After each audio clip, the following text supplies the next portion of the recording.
Alright, so next we have our guest speaker, Brother Abdullah Andalusi, or Ustad Abdullah Andalusi. I try to call him Sheikh, but he doesn't like it, so I'll call him Ustad Abdullah Andalusi. Is an international speaker, thinker, intellectual activist for Islam and Muslim affairs. His work involves explaining and demonstrating by rational argument intellectual proofs for the Islamic belief system and promoting the Islamic way of life and Islamic solutions for contemporary problems.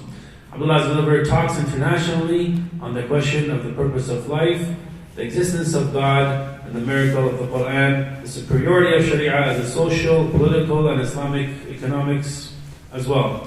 Furthermore, Abdullah has given extensive talks and written articles rationally critiquing secularism, liberalism, secular democracy, and materialism.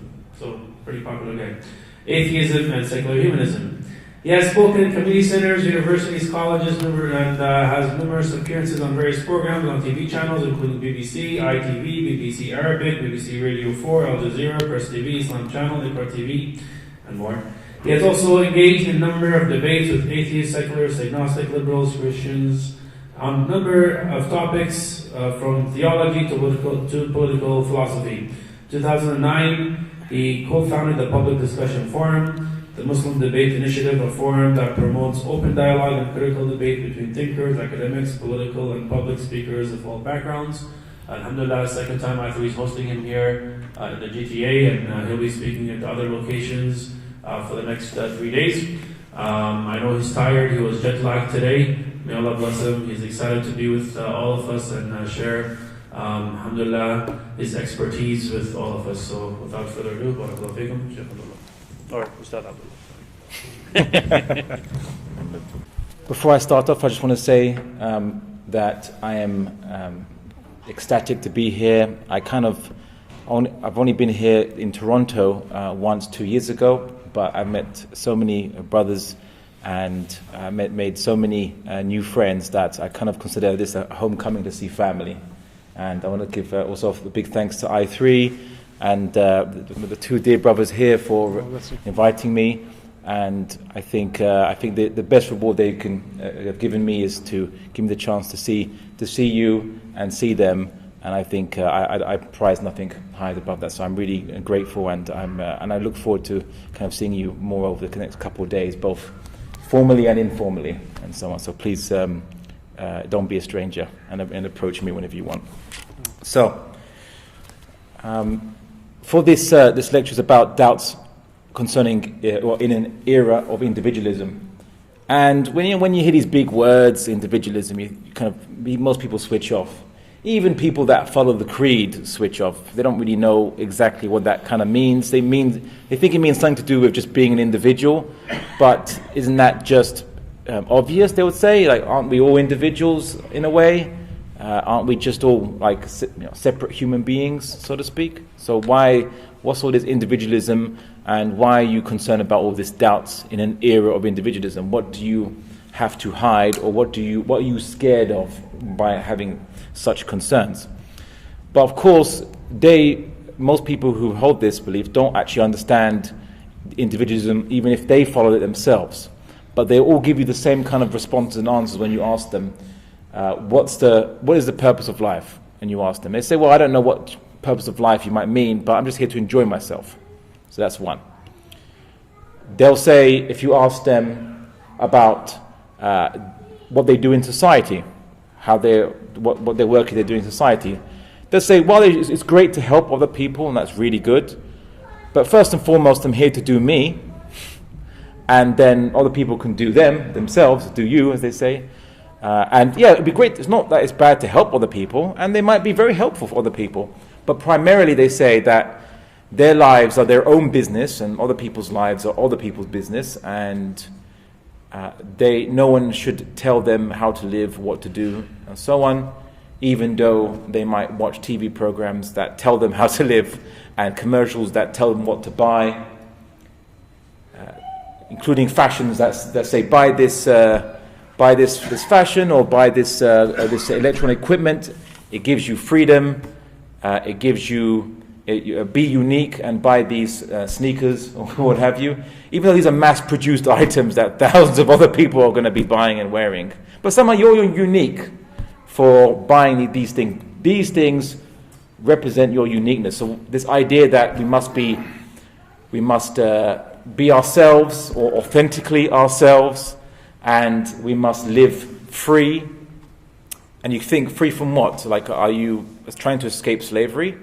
Is someone trying to enslave you into chains? What do you mean you're trying to live free in your life? Because you're not free to not pay taxes, so you have to pay taxes. You can't escape. If you have to make money, you can't escape being told what to do by a boss, or trying to please clients by giving them what they want and what they demand. If you don't please clients, then they don't give you their money, and you kind of starve. So you're always trying to serve other people's expectations of yourself. So I don't know what you're free from exactly. You're not free from adverts or commercials unless you switch off your TV and you stay in the house, because they're everywhere, telling you what to buy, telling you how to live your life. So I don't know what they mean by that. But we're not going to talk too much about how their aqidah of individualism contradicts human nature. We're not going to talk about that today so much. That's for maybe a different discussion, maybe over the coming week. Today we're going to talk about how individualism will cause shubahat, or doubts. And not just doubts amongst Muslims, but doubts amongst religious Christians, religious Jews, many people who follow the Abrahamic faiths, and even people who don't follow the Abrahamic faiths. Individualism causes doubt amongst them. And why is that? Well, let's talk about the aqidah of individualism. And just so you know, just so you understand what I mean by terms here. So individualism, it's in aqidah. When applied politically, it's called liberalism. And the economic system, based on the aqidah of individualism, is called capitalism. See, so those are how it links. So all these things, they come from an aqidah, and the aqidah is individualism. So now what do I mean by that? Mashallah, Sheikh Oster went through some discussions on that, and so did Sheikh Salah. So these things have already been kind of discussed. So I'm going to try to present it to you in a kind of formula as the founding fathers of individualism came up with. So John Locke, Hugo Grotius, and Thomas Hobbes. So basically, in about the 17th century, so about the 1600s, I'm not going to get into why this came about. That's a different discussion. But a bunch of thinkers didn't trust religion anymore to be the basis for government, because they thought it was causing too much instability.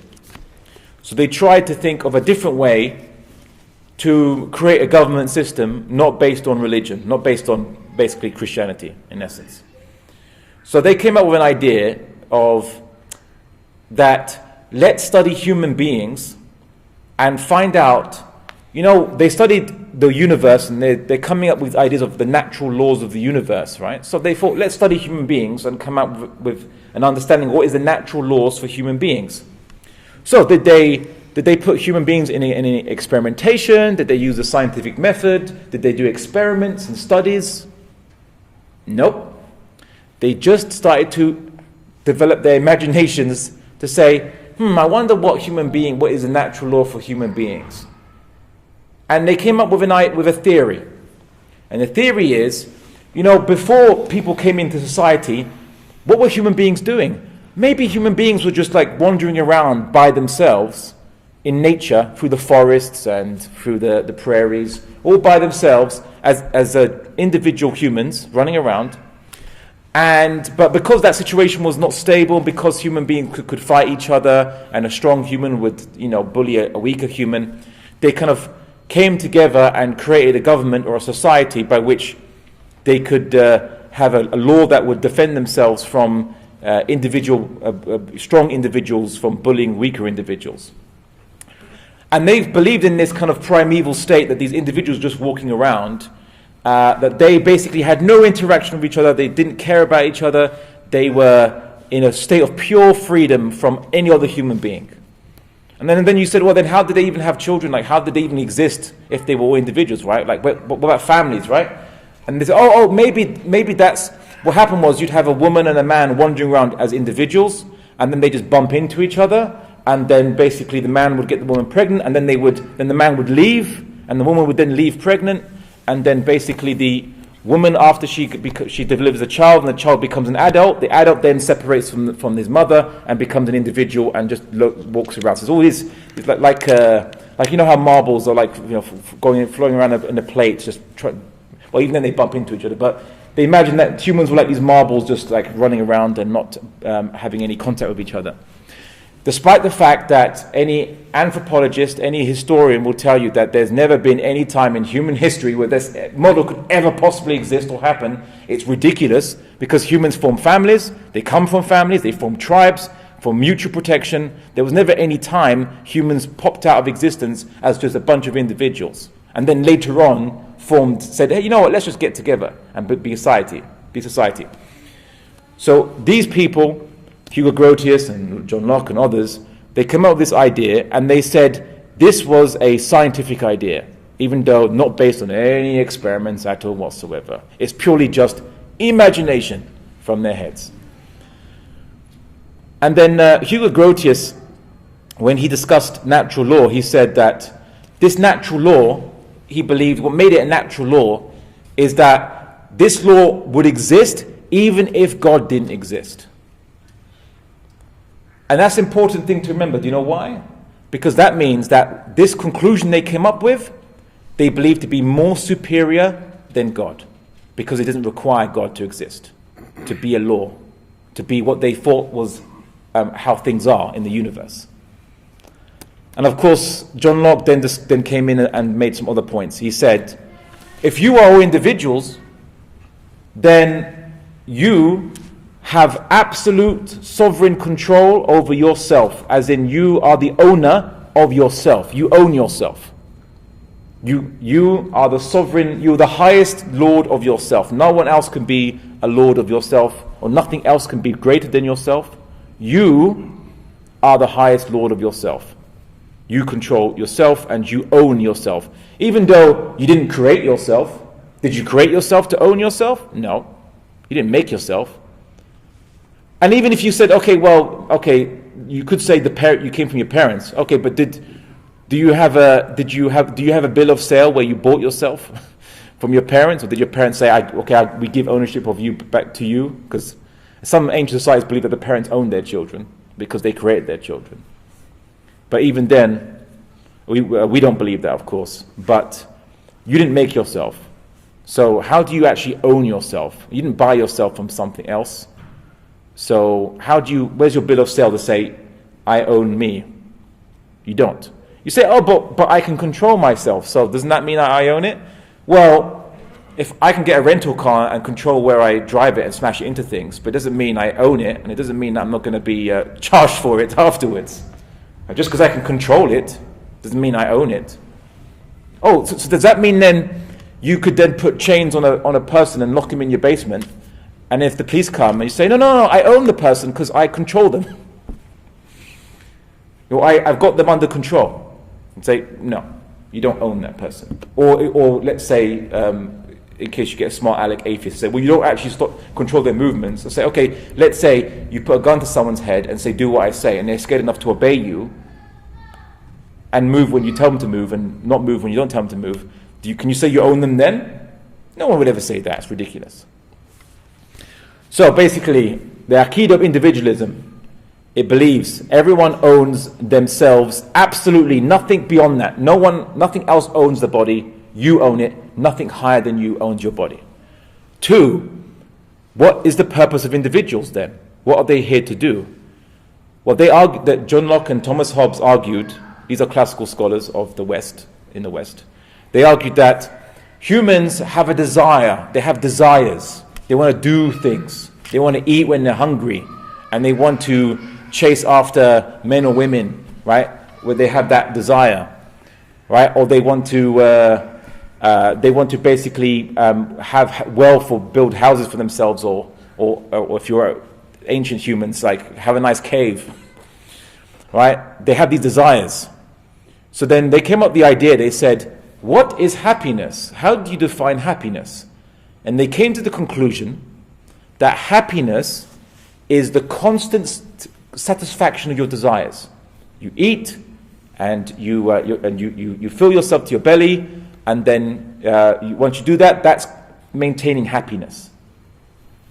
And even if you're kind of full and you're not really hungry, but the food is tasty, and you kind of have a bit of you're kind of like, oh, it's a very like nice sugary donut from Tim Hortons, right?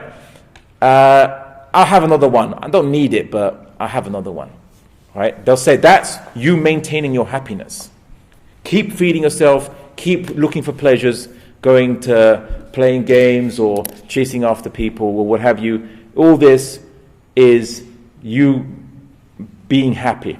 That's definition. Constantly satisfying what you want to do at any moment in time. And if you notice in the adverts, remember the adverts, they sell things to you by pointing to the Aqidah, saying, because you are all individualists, and buy this product, it will help you achieve what your purpose of individuals are. If they say, act on impulse, just do it. You know, like the Nike sneakers, just do it.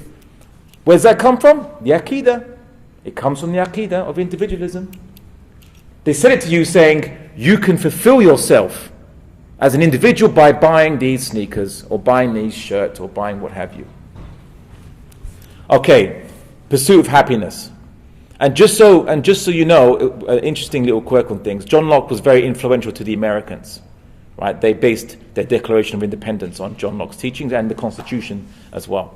And they said that these things we held to be self-evident, that all men were created equal, obviously apart from the slaves that they were owning at the time, the ones who wrote the Declaration of Independence and the Constitution. But anyway, it's a different discussion.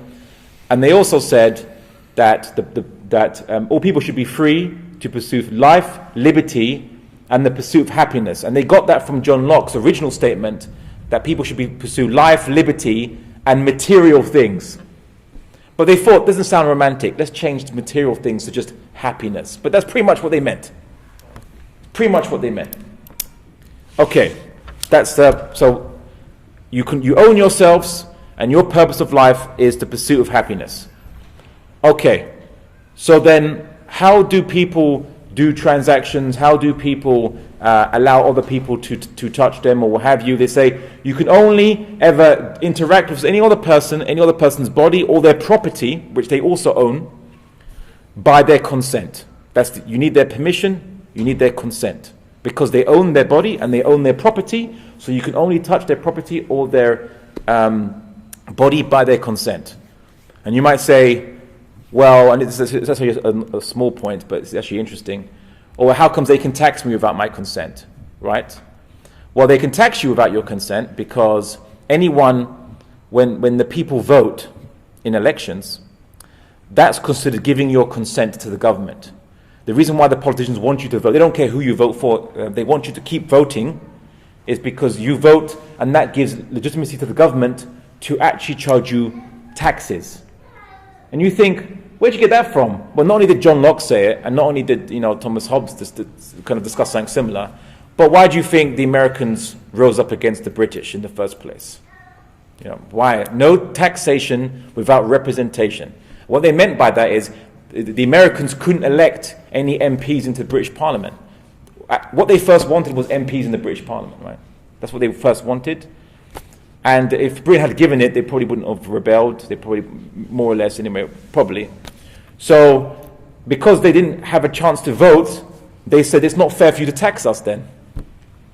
So, next time you grumble about taxes, just reconsider whether you should continue voting or not to keep legitimacy. I mean, they'll still charge you taxes, but if everyone didn't vote in the next elections, the government could find it hard to justify its own existence, and that's why they're very scared about that. So they need to have you voting, and they love it when there's two candidates that are so different that makes you want to vote, because that gets majority of people voting. They like that. Anyway, that's a bit of a segue there. All right, so people own themselves. Pursuit of happiness or pleasure is the purpose of individuals. Things are only right or wrong by consent. And the fourth one is that because this comes by natural law, as they say, they believe this is the highest principle. So individualism is higher than anything, because as Hugo Grotius said, its natural law is such that if God didn't exist, it would still be true. Which means he's arguing it's higher than God. You might think, okay, that's interesting to know about the Aqeedah of individualism. How does it relate to doubts about Islam, about religion? How does it relate to it? Well, you've probably been asked this question yourself. They say, you're Muslim, right? I say, yes. Explain me to something. Why do you have a problem with people having relations outside marriage if they consent to it? And I mean, they might say, what's your problem with people of the same sex having relations outside marriage? But generally speaking, they could argue more broadly, anyone having relations outside marriage, right? Why is that wrong? If they consent, they own their body, they consent to it, so it's not harming each other, harm being violating someone's body without their consent, so there's no problem. So why is that wrong? And many Muslims don't know how to argue. They say, oh, it causes STDs, sexually transmitted diseases, it doesn't have a responsibility if there's kids. And they say this, and then they might say, well, look, there are people who, you might find people out there who don't have STDs, and they check themselves before engaging in a relationship, and they intend to stay with each other for the rest of their lives. So what's wrong with that then? Then it becomes a bit difficult to respond, because you're trying to argue that it's not beneficial for individuals to do it. But by arguing it's not beneficial, firstly, it's not only is that not the reason why it's prohibited in Islam, but also is that, well, not beneficial in this life, if you, from that perspective. But also, you're actually kind of agreeing with the individualist, the Aqeedah, because you're saying that, okay, it's what you're saying, you got a point, but the reason why we don't like it is because it causes harms to individuals' bodies, or it causes people to be not getting pleasure, which is part of the Aqeedah of individualism, right? Harm to people's bodies, as in STDs. Sexually transmitted disease is a harm, right, to a body. So, and making people sad because you're not showing responsibility or looking after the kids, that's considered to be against the pursuit of happiness. So you're actually arguing within the Aqeedah. It's like, just so you understand what I'm saying by this, it's like, imagine you were in the time of the Quraysh before Medina, before Yathrib became Medina. So at the time of the Prophet Muhammad sallallahu, and the Quraysh were coming to you and saying, like, why do you Muslims, you were complaining to the Quraysh saying, why are you persecuting the Muslims? And the Quraysh were saying, well, what's wrong with persecuting Muslims? And you say, oh, well, Hubal wouldn't be happy with you for doing this. It's like, well, you don't believe in Hubal. Why are you using that as a basis to argue for your rights?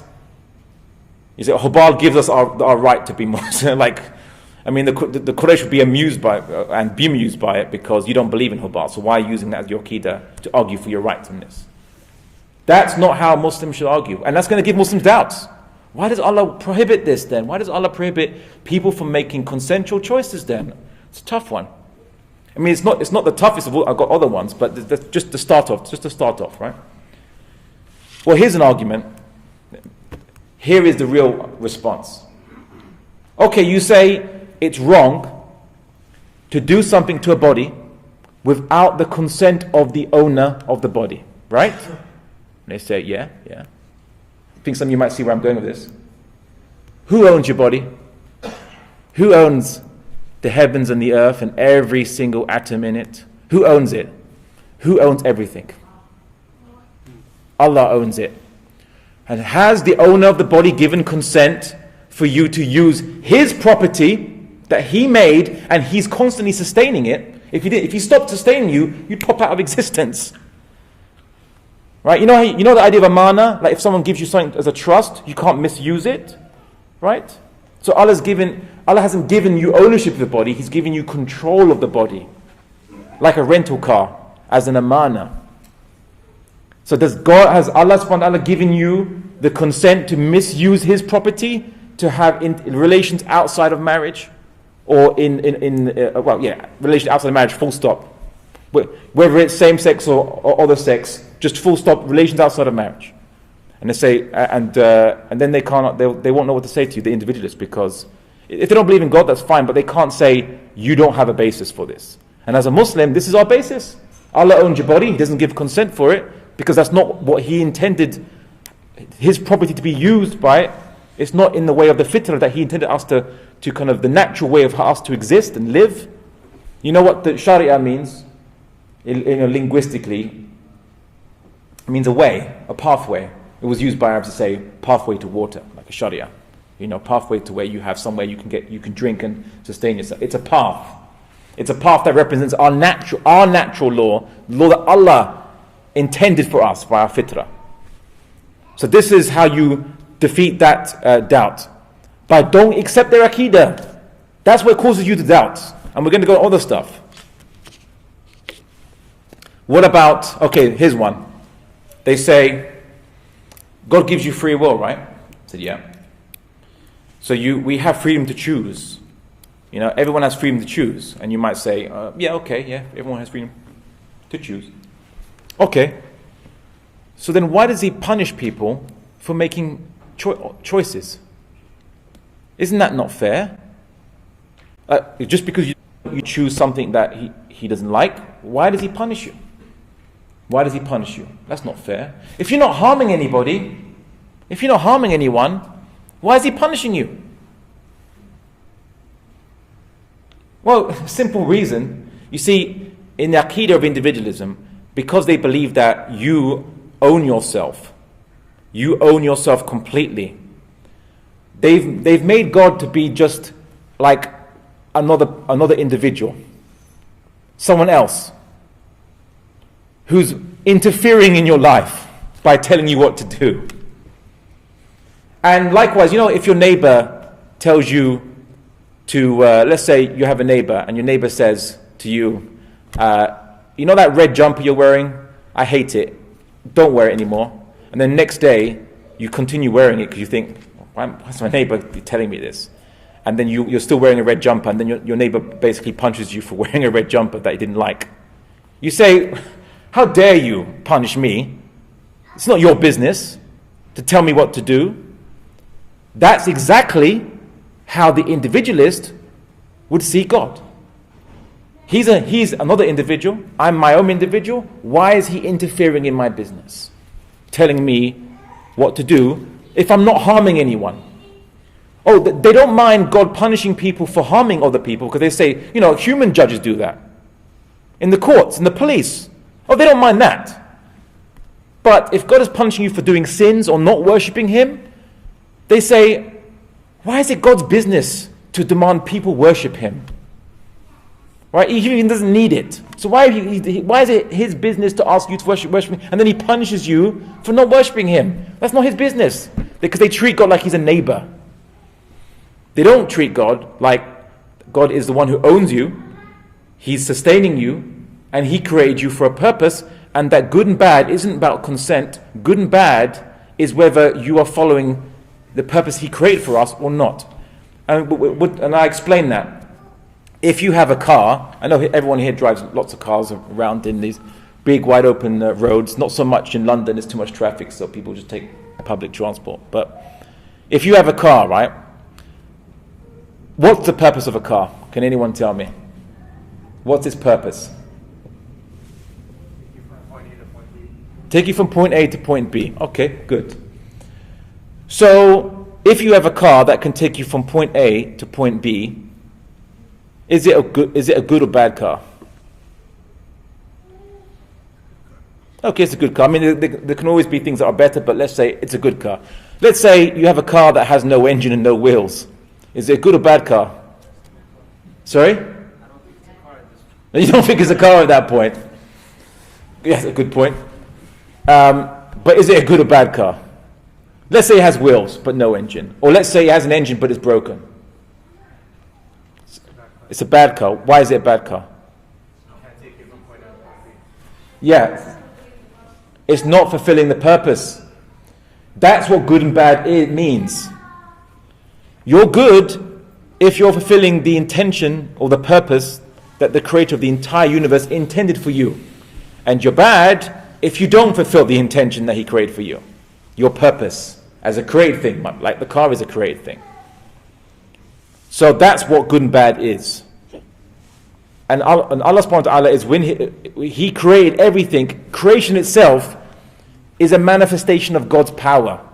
Your existence is an ayat of Allah. Your existence is a proof of Him. There is nothing else. We have no other purpose other than to be an ayat of Allah. You have no other purpose than to be something that glorifies God and proves or manifests His ability to create. You bear witness, your body bears witness to God's existence.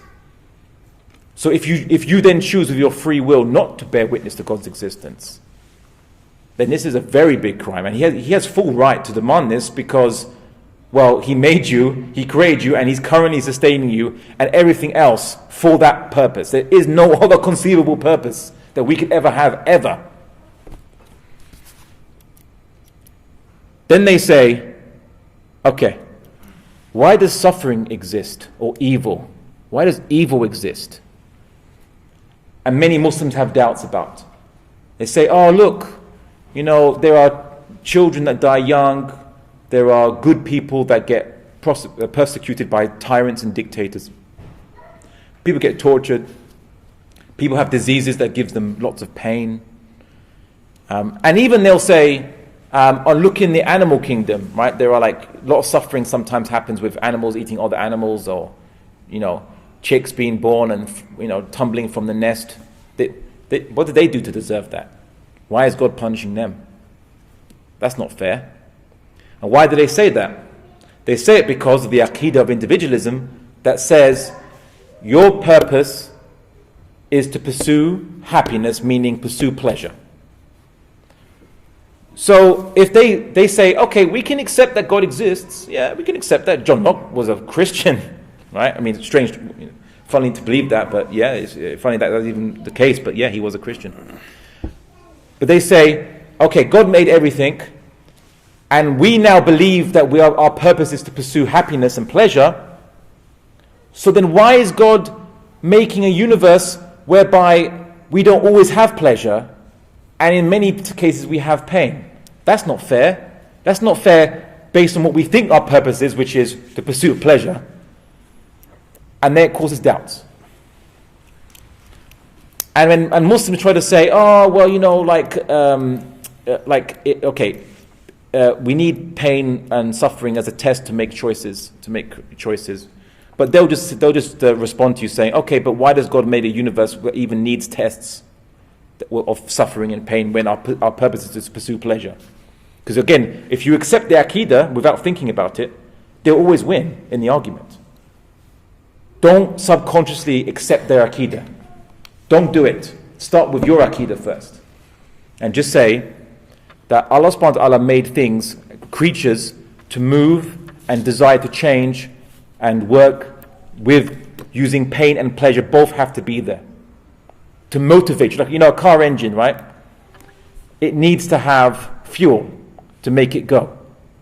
It needs to have fuel, and it needs to have a spark plug to create the ignition. It needs those two things. We need pain and we need pleasure to motivate us. Everything in this universe does. But Allah is merciful. If Allah was evil, as they try to say, as they try to make it out, then why is it that plants don't feel pain? He could make plants feel pain.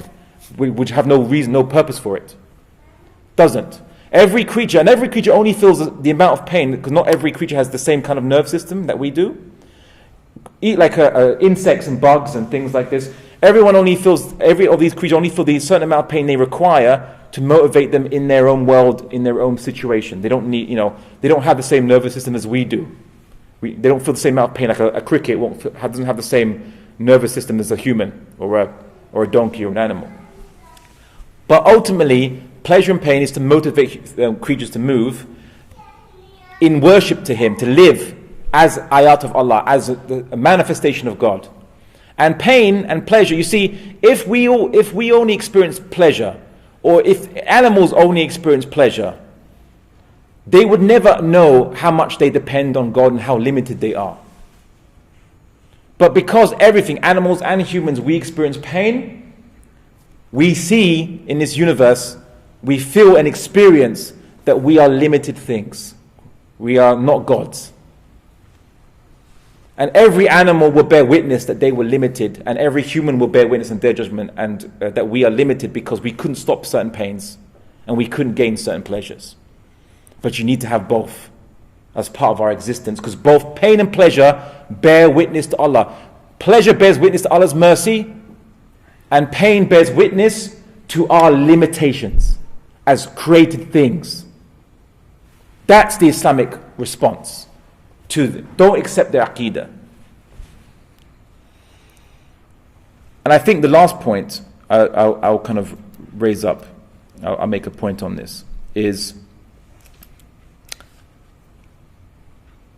they'll say,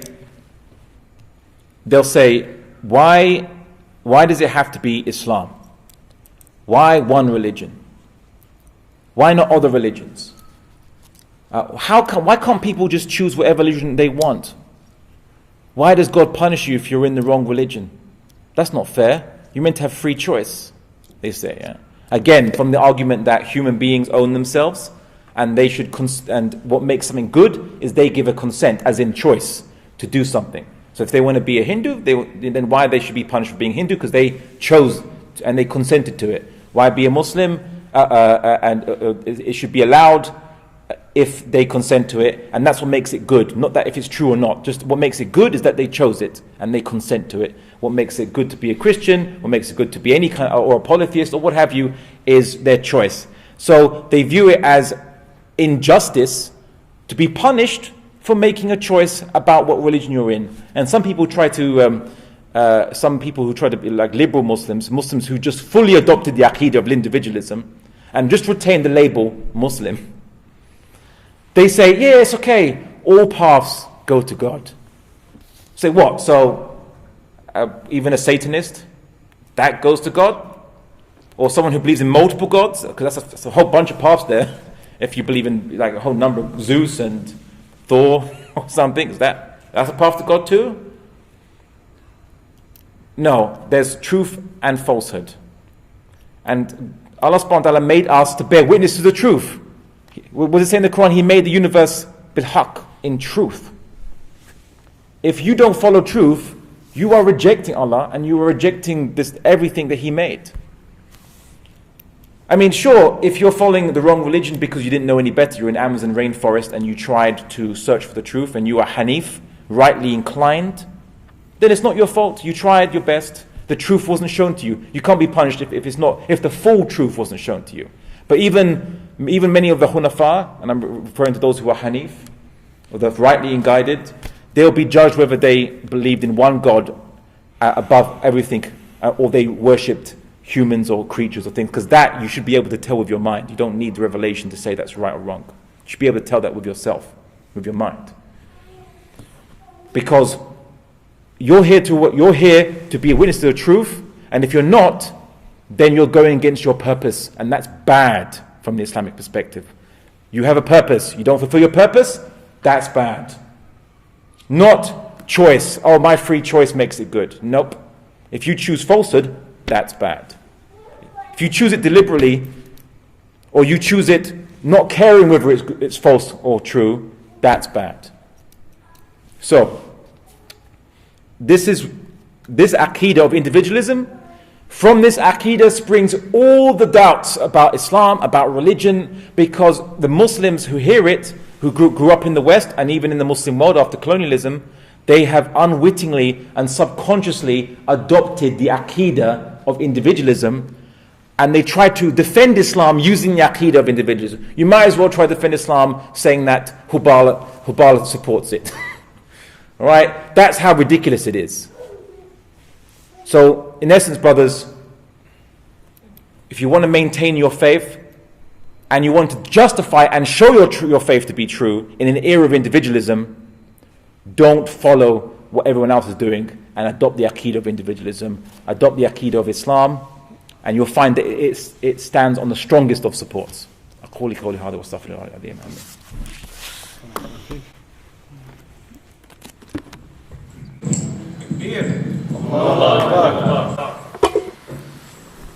Jazakallah khairan. That was deep stuff, mashallah.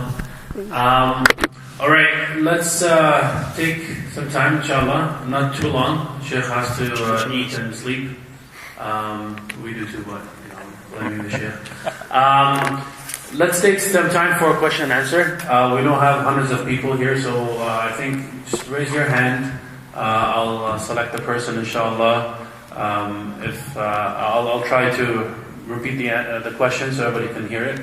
And then, if you have somebody specific you want to answer, brothers and sister, then name them, inshallah. If not, then I'll move to either. We'll go brother and sister and back and forth, inshallah.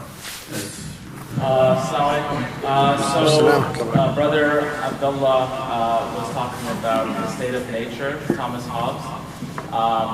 And what's interesting to me is that the state of nature has an assumption that humans are evil and self-interested. And that this is an idea that's in Christianity, that human nature is essentially evil. And similarly, that that human nature, the agency of the human being, should rule over all. That should be the rule and not the exception. The agency of the human being, nothing should get in the way of it. That kind of goes back to the idea of God or that the human being made in the image of God. So my question is, in what ways do these Enlightenment values, in what ways do individualism go back to, I guess, Occidental Christian doctrine? Because it's not pure reason. A lot of this is kind of a succession to certain Christian ideas, Christian doctrines. So are there any examples or other ideas that are inherited?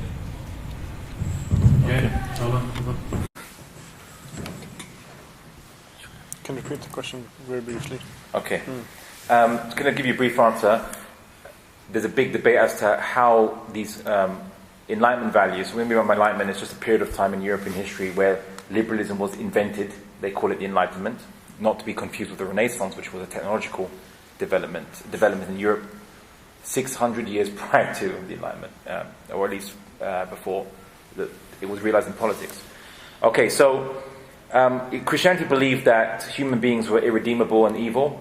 They were prone to sin, and they can only be redeemed by God rescuing them. It's not a Jewish idea. It's not an Islamic idea. But that they needed Jesus to die for their sins in order to be redeemed, and the original sin of Adam alayhi salam forgiven amongst humans. They believe that everyone shares the same sin of Adam, so you're born with the sin of Adam alayhi salam. Something that's not a Jewish doctrine, it's not an Islamic doctrine, and maybe some Christians even dispute that, but they're a tiny minority and they're called heretics. But Thomas Hobbes actually didn't depend on Christianity to get his idea. He just viewed that humans needed government, because without government they would be in a state of nature, just fighting each other like animals would. And so we need government to basically stop us from fighting and killing each other and living short lives because of that. Like how gangsters and gang warfare. They say gangsters don't last long because they live in a circumstance of chaos and anarchy. So that's where he came up with the idea. John Locke actually strangely argued the opposite, and people reckon Thomas Hobbes was an atheist, but John Locke was the one who argued. He was a Christian, but he argued that the opposite in a way. He didn't say that humans are naturally evil. He just said that as individuals in this state of nature in some distant past that never really existed. But anyway, in this distant past, humans just had disputes and squabbles because they couldn't agree. If you're arguing with your neighbor, you might not see eye to eye. You need a judge to help you, a mediator. So for the purposes of having a mediator, and just kind of restoring justice in case you have an argument, people set up government. As to how that was linked to Christianity, Allahu Alam, maybe people say that Christianity had been using the fact that humans were evil and they needed religion to save them, that those who wanted to have a government without religion said, kind of left that behind and went the other direction and said, no, humans are not necessarily evil, they deserve freedom and not to be under the control of a priesthood caste. So anyway, but that's something we can explore. And as I said, we're still researching as to how did Christianity have any influence in the Enlightenment values? Was it fully a result of materialists creating it, or anyway? That's a interesting discussion, but I want to give people not all the chances. But yeah, interesting discussion. So is it one sister and then one brother? Yeah, from the sister side. No one's on. There hasn't raised any hands up.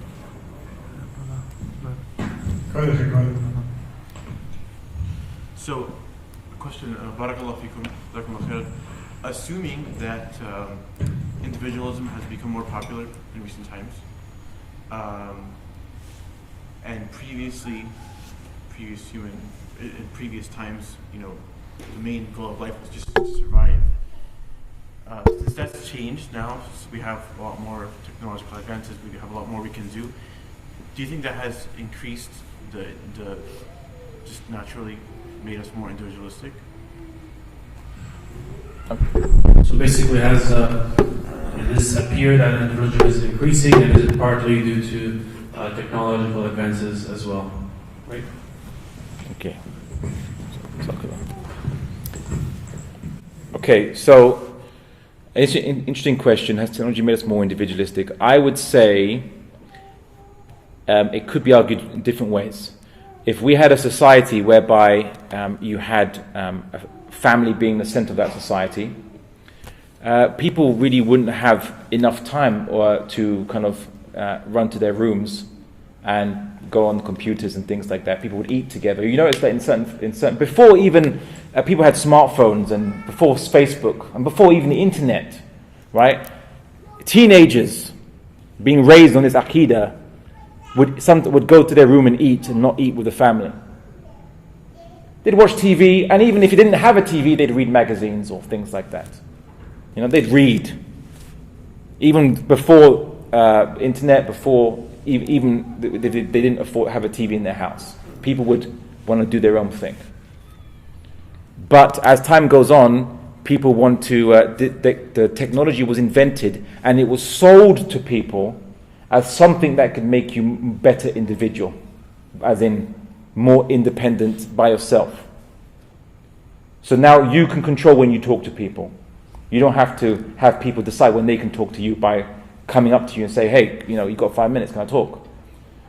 And it's got to the point now, you see, with the telephone, when you had the telephone before the smartphone, the telephone that was in your house, when people called it, you picked it up. When people called it, you picked it up. Who's calling and what's it about? Right? But with smartphones, have you noticed now, that same feature, the same call function feature, you can be called, and if you don't want to pick it up, you don't want to pick it. You don't want to pick it up. And even now they say, oh, don't call, send a message instead. Because why? That gives that person the freedom to respond back to you when they feel like it. So but as I said, maybe it's a question that maybe academics might debate, because they might say, was it the technology that's accelerating individualism, or if we lived in a society with a completely different culture, would we use our technologies in a different way? Would we be more individualistic? I think that there are many brothers I know who are very strong family men, spend lots of time with their kids, lots of time with their family, and they have smartphones. Don't think that's made them more individualistic. But in some ways, you could say you can tell by the adab and akhlaq of a person. So some kids, they'll meet up. Let's all meet up. And I've seen them all around the dinner table or coffee table, and they've all got their phones tapping away. I even heard of an apocryphal story that in one case they were talking to each other via their phones. Don't know if that's true, but it would be a funny joke. So that's an interesting question. Maybe that people could debate it in different ways, and maybe might say, well, maybe it has some effect, but I think if you lived in a different culture, people would use the technology in a different way. Remember, technology isn't attached to culture. It's not attached to culture. People say that the availability of spirits, the high alcohol content drinks, causes a binge drinking culture. right? Causes binge drinking culture, right? And England is famous for that. Work hard, play harder, right? Binge drinking culture. But if you look in France, which has spirits, you can buy in the same shops. They drink wine and they don't engage in the same kind of binge drinking. I mean, yeah, they get drunk or what have you, but not the binge drinking where, you know, people can go to hospital just because they've drank too much alcohol. And that very night, not overstudied liver damage, which happens cumulatively, but that one night they overdose on alcohol, basically, right? So France, they have the same access to the drink of spirits, but their culture makes their approach to it differently. So does our culture affect how we use the products? I mean, Allahu Alam, I'd like to think that there's evidence to show that it does, and that we might have used it differently if our culture was different. So, I guess what I was trying to get at more was that, you know, in olden days, people's main goal was to survive, right? And just not to die, okay? So individualism wasn't really a choice back then. But now, since we have a lot more comfortable lives, we can be individuals. Yep. oh, okay. So the brother is saying that in the olden times, people were just focused on trying to survive, and so maybe they couldn't be individualistic. But now we have so much comforts and modern conveniences that maybe this allows us to be more individualistic now than before. Well, what I would say is, I mean, look, what are people using this technology for, right? They're using it to communicate with each other, just not in person.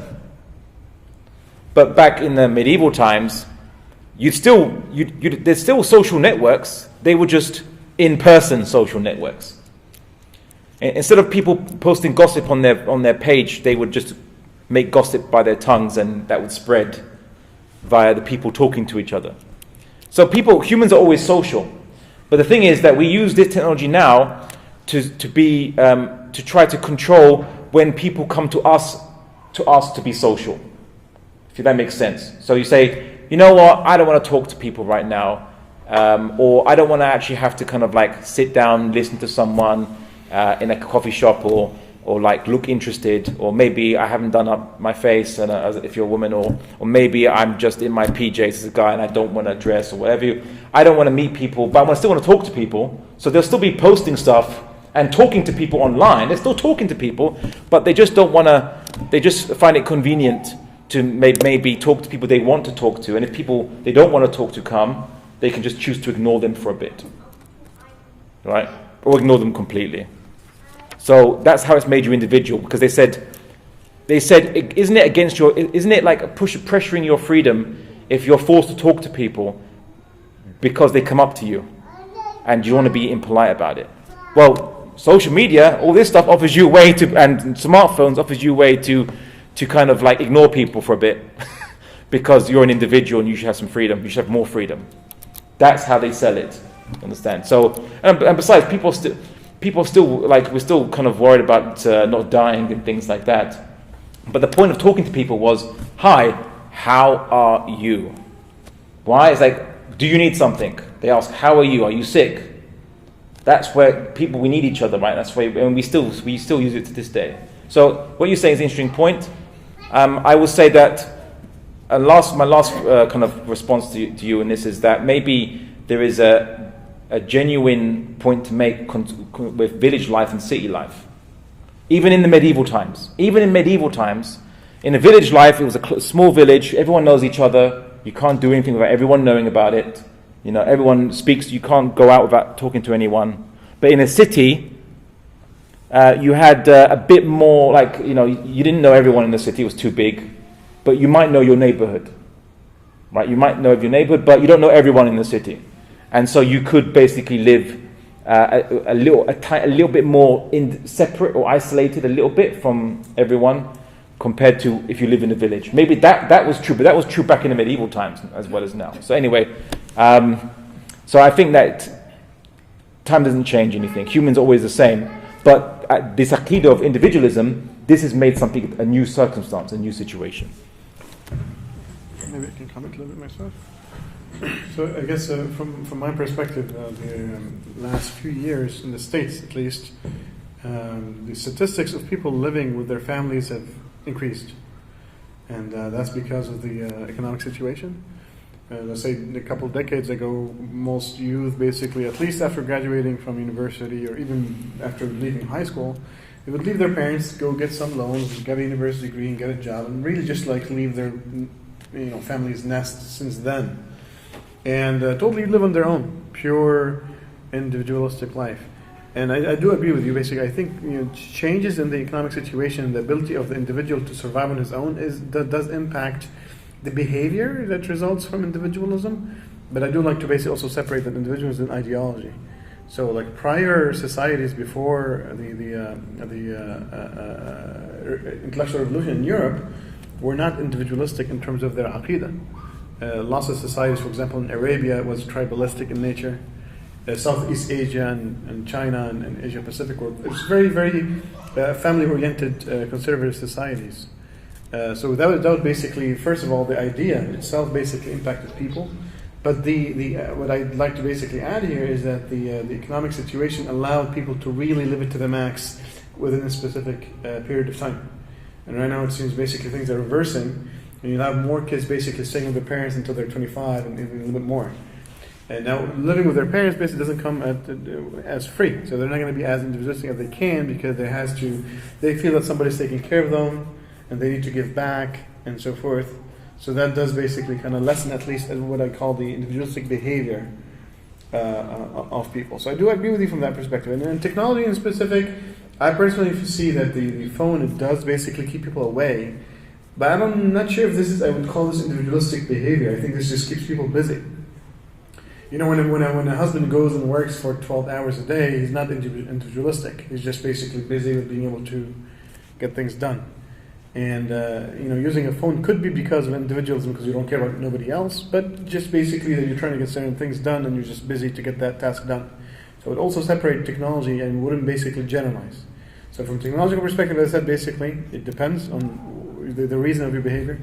Number two, economic situation and the social structure basically does impact individualistic behavior. And the society's pre and post basically intellectual revolution in Europe due to individualism, secular capitalism, or liberal capitalism basically does have a huge impact on the individual. There's one more? Or So, I think it's the sister. and that's it. One sister question, and we're gonna wrap it up there. You can speak to the sheikh, but we do need to run out of this building by 10. Just respecting the management and to shut down and give them that time as well. So we'll take a question from the sisters. My question is to Brother Abdullah. Assalamu alaikum wa rahmatullahi wa barakatuh, and welcome to Canada. The question is, the speed of individualism, is it inversely proportional with the aqidah of controlling of your nafs in Islam? This is my question number one. And what do you suggest the solution to constantly keep reviving the aqidah of Muslims, the Islam, in an individual? Because sometimes, consciously or subconsciously, we tend to convince ourselves that this is our right and we have a right to be happy, even though we know that our happiness and our pains are already decided and and we have to go with other. So what do you suggest that youngsters, what is the good strategy to keep reminding them that this is how you should see and keep themselves eradicated from the aqidah of the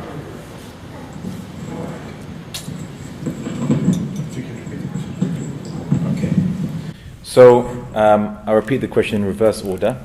So the sister was saying, in this kind of era of individualism, how can we educate kids so that they don't fall into this creed, and how can we show Muslims an alternative?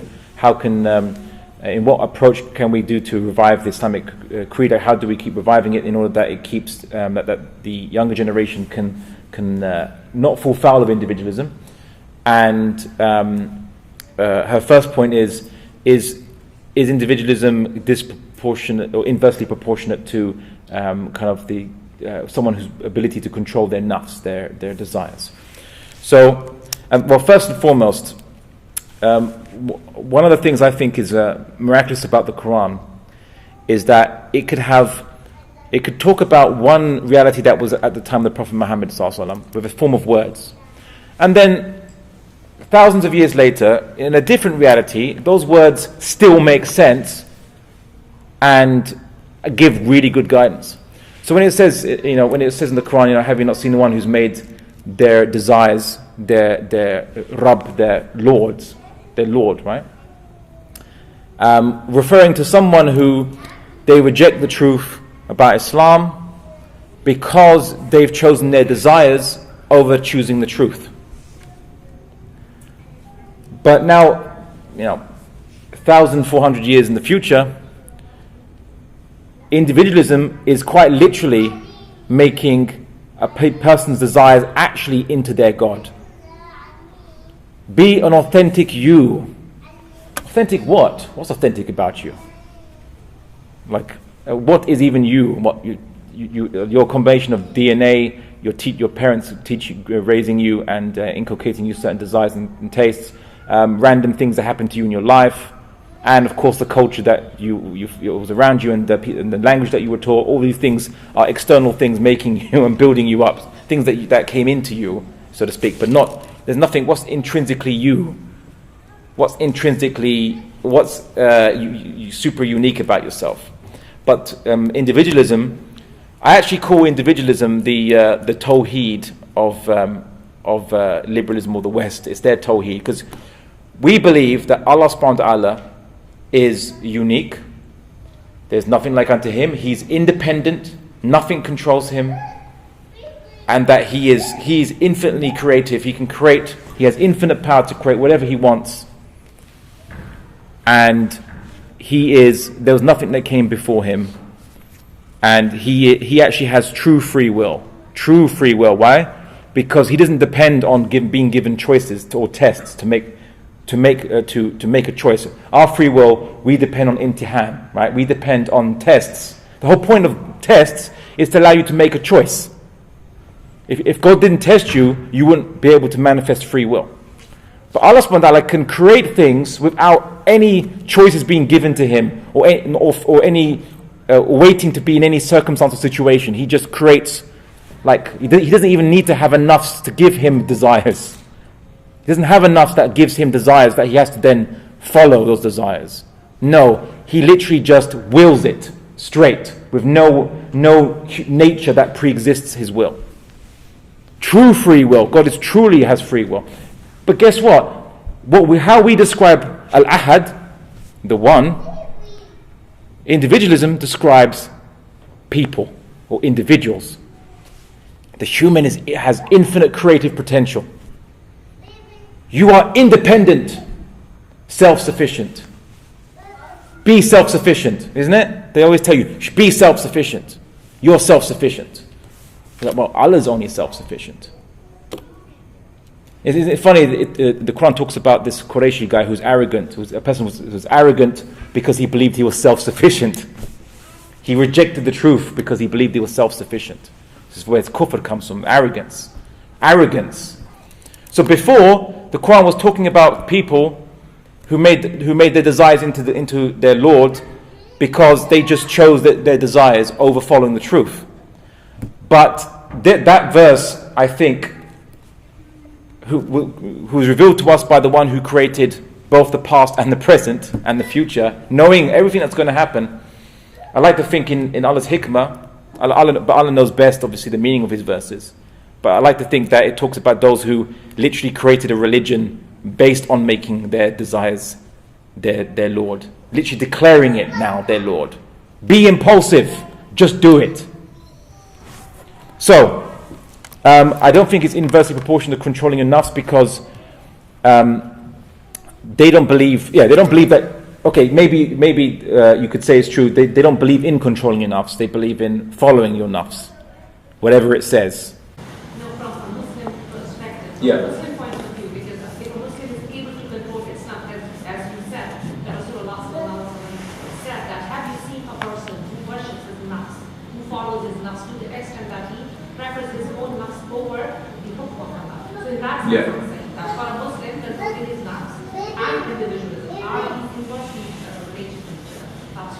Oh, okay. So, so from the Muslim perspective, in essence, you can't control the whisperings of your nafs. I was actually talking to a brother on the way here about this.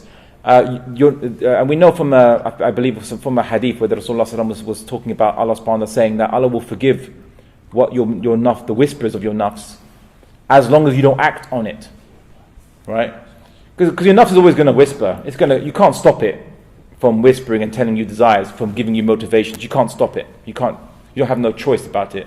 What you can do is not act on it, avoid situations that cause it to whisper it louder, and try to find situations by which you can train your nafs to whisper different things, good things instead of bad things.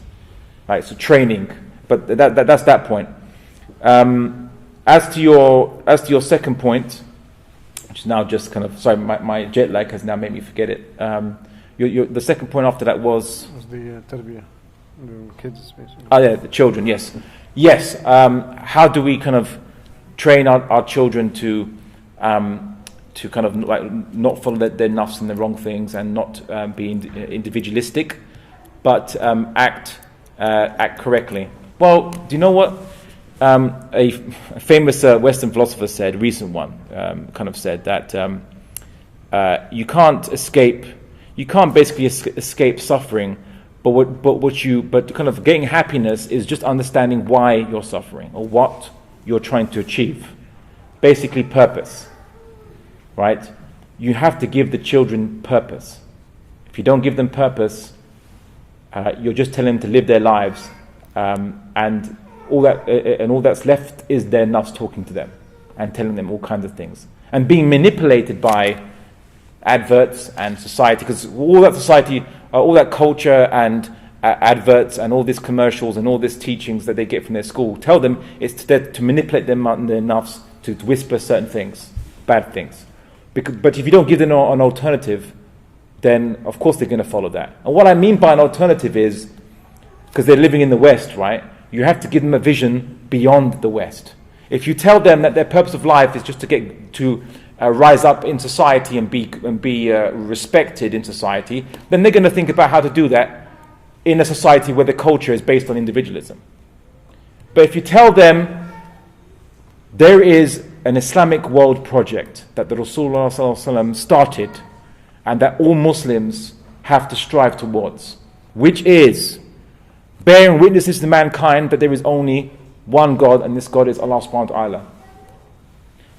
That there should be justice between mankind, and that there should be mercy and compassion between mankind, and we should use the guidance of the Quran and the Sunnah to realize this. And I'm not just talking to Muslims, but also that non-Muslims should be living under justice and should be living under compassion and mercy, and that the animals should be well treated, and that we should ban this kind of cattle farming, and that causes suffering to cattle, this mass-produced capitalist-based kind of farming, this global warming and the destruction of the environment. We need to protect the world as the amanah of Allah subhanahu wa ta'ala. We need to establish a civilization that bears witness to the oneness of Allah subhanahu wa ta'ala, His justice, His wahi, and that gives us a way of life that fulfills our fitrah, our natural purpose, and that bears witness to non-Muslims seeing us as a people who are content fulfilling ourselves with the guidance of Allah subhanahu wa ta'ala, His law and His commands. Give that vision to your children, and they won't deviate. They'll think, now I have a goal. And it doesn't mean ignore being in society or like give up going to university. No, they're gonna start striving. They're going to start developing themselves. They're going to start maybe getting very good jobs, because they can use that money and they can use their knowledge and they can use their networks and connections to try to bring about the world that the Rasulullah ﷺ envisioned and taught us about, which is a world where Allah subhanahu wa ta'ala is the highest, and the worship of Allah is the highest, and the highest reference point and criteria for all mankind. Give that to your children, and they won't be diverted and swayed away. Can I comment on that, inshallah? Yes. Just a last comment on the same question myself. I guess it seems the question came from a concerned mother, because she does have several children. Is that correct, sister? How many mothers do we have over there? Put your hands up very quickly. MashaAllah, we have several. How many fathers do we have here? Okay, so we have several here. The question of raising children is one of the most difficult. Okay, alhamdulillah, I have a few children myself, and I can tell you it's a challenge. So there is an Islamic secret recipe for this. Okay, now unfortunately it's not being implemented in many families, and I think we want to help out the families to implement the Islamic divine recipe for tarbiyah of children. This needs a real practical project. I know people know me here. I don't like to talk. I like to get things done. So if people are really serious about it, I can tell you what the recipe is in terms of the title of the recipe. But what I'd like the sisters, specifically, since they're the one who asked, to promise that they're going to start a group of specifically mothers that come and execute the strategy and train other mothers in the city, because everybody needs this. Are you willing to do so? So I can tell you the recipe, or no? Put your hands up. I want to say, I want to hear yes. Are we up for this task? Sisters, I didn't hear much yes. Are we going to do this? Yes or no? Yes. Brothers, fathers, are we going to do this? Yes or no? Yes. Okay, the secret recipe, really, there's few things, but the most important of all of them is something called, one word, it's called stories. Okay, now I'm not going to basically tell you more. It's just one word I'm going to give you today. There's way more to explain this in details from a psychological perspective and from an Islamic Sharia perspective. But since people basically did declare yes, we might start basically with a lecture after I come back from, inshallah, from our trip to Halifax. We have a trip that we're taking the I3 team to Halifax to train the city in da'wah and Islam, and maybe inshallah establishing a YD in Halifax, Nova Scotia, this coming Thursday, bidnillah ta'ala.